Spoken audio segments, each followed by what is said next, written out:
Hi guys, I hope you're all doing well. And yeah, today I'm back for another blog, and today's blog is going to be autism and school trips that I struggled with because of my autism. So I hope you guys enjoy this blog and make sure to like this video and subscribe to my channel for more content. So I'm going to be talking about 5 school trips that went wrong for me. So the first trip I'm going to talk about is Tentsmuir. So basically, when I was in my 4th year of primary school, we went on a trip down to Tentsmuir.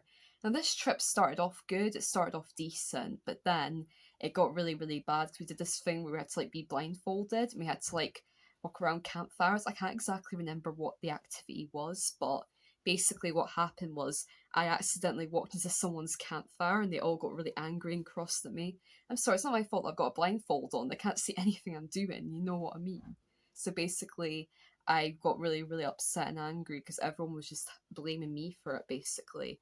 And I just got really stressed out and shut down and just didn't want to be there or anything. And I just did not want to be on the trip anymore. And I sat out for a lot of time after that. And then I did get a bit better later on, but it kind of did ruin my day. And when I think about that trip, I just think of that memory now. So now I think of it as like a bad school trip because I can only think about that one bad thing that happened, and the bad memories stick with you better than the good memories. So it's really hard to think of it as a good school trip now. Second trip I'm going to talk about is a school pint of mine I went on when I was in primary six. I think for this pint of mine, we are going to see something like Aladdin or Snow White. I can't remember which one, but it was one of them because I think one I watched in primary seven, the other I watched in primary six. But anyway, I remember the school trip started off really badly for me because basically we all went on the bus and we all got allocated our seats. We couldn't sit with our friends, which I thought was ridiculous. And I was sitting with a group of boys I didn't feel comfortable with, so I felt really awkward and tearful the whole time.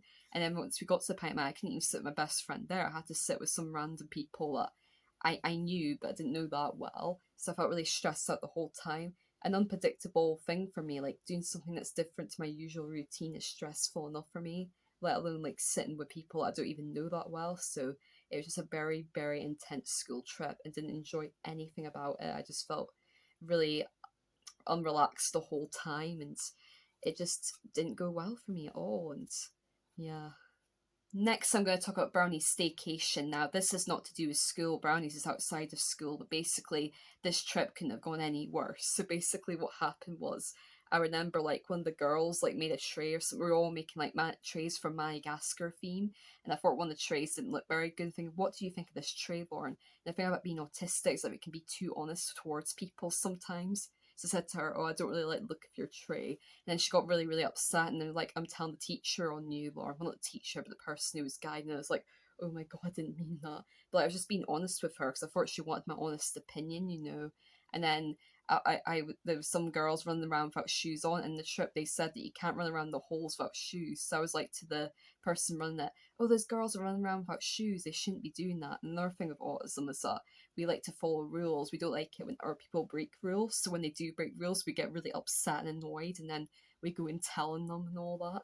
And then my bed got stolen as well. A girl decided that she'd take my bed, so then I had to sleep with some random girls and I was sleeping with my friends as well, who I felt comfortable with, and that went pretty badly as well. And she swapped my bed 3 times, and I remember one of my friends told my mum that what she did and all that, and I felt annoyed that she did that because I didn't want anyone to know that it was a bad trip for me. I just wanted to pretend it was good because why should they know about the bad things? Why does it matter? But they told her, and then mum was like, was it really a good school trip? I'm not really school.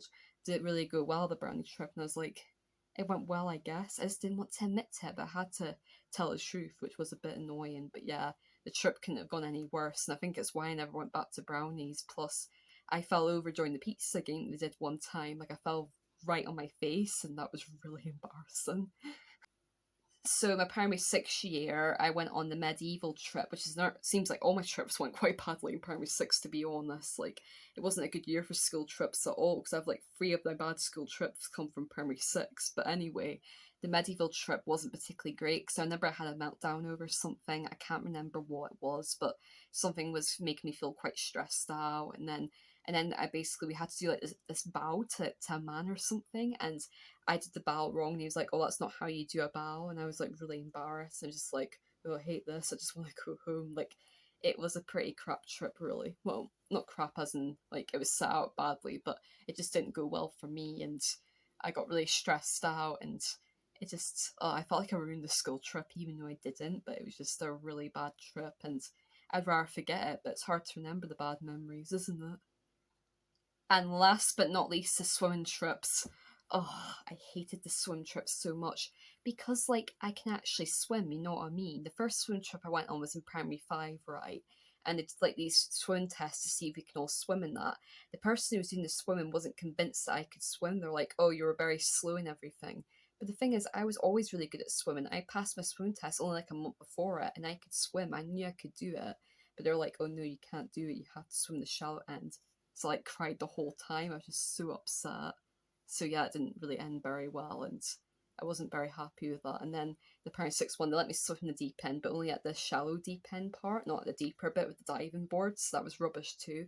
Like, I can swim. Like, I know I can. I know. I think it's all the pressure I was under. It stressed me out because I hate when people are watching me. Like, I'm not good at people watching me. Like, that can stress me out because, like, I'm always good at doing things, but I'm better at doing things when I'm on my own than being around people. So I think that's what really stressed me out. So I think I was always very nervous, which didn't help. So that's why I never was able to give my best. But I just hated the fact that they could never believe I could swim, even though it was obvious that I was actually swimming okay. It was just that I was swimming a bit slowly because I was taking my time. You know what I mean? Why should I have to swim really, really fast? Is it a competition about who wins? You know, I just didn't like the trips at all. And when I was at high school, I was basically telling them I can swim, I can swim. I was trying to be a lot more confident, and they actually believed me, and I swam around the deep end, which was good. So I'm glad I actually built my confidence up for that.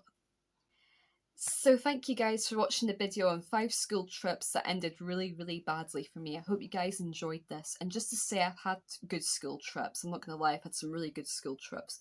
My power school trip in S5 was absolutely amazing. I got to see the fireworks, I got to go around the theme park, I got to meet some of the characters. It was so fun, and my Spanish exchange was incredible. I got a lovely exchange partner. We got to go on lots of lovely trips around Madrid. It was just so fun, the whole thing of it, and like it helped a lot of my confidence. And so I've had good school trips. It's not like my school trips have all been disasters. It's not like they've all gone wrong, you know what I mean? But I just thought I'd share the ones that did go wrong, and like how being on school trips can be difficult for an autistic person because it's a big change in routine. There's a lot of unpredictability. You don't know how it's going to go. You don't know if you're going to be able to handle it or not, or if the activities will be suited to you. There's a lot of stressfulness just doing it. You don't know how you're going to feel in the day and all that. So yeah, it is quite stressful. But I just thought I'd share with you my school trip video. So I hope you guys enjoyed this, and I'll be back for another video next week. So bye for now.